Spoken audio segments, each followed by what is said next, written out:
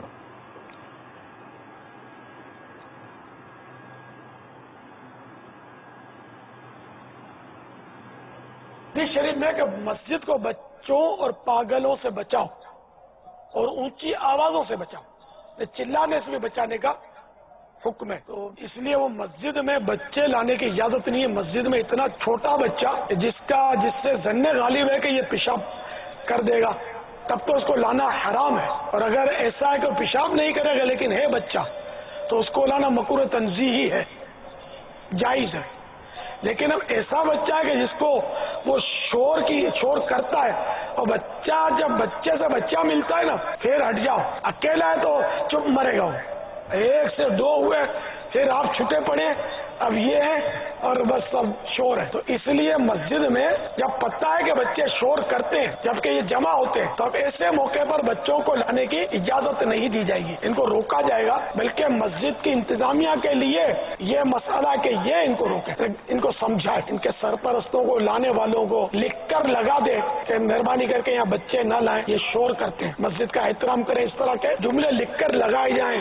امام صاحب, خطیب صاحب مائک پر سمجھائیں, تراویح کے بعد سمجھائیں, جمعے کی نماز میں سمجھائیں. تراویح میں سمجھانا بہت زیادہ مناسب ہوگا کہ لاتے ہی تراویح میں, اور نمازوں میں بھی لے آتے ہیں.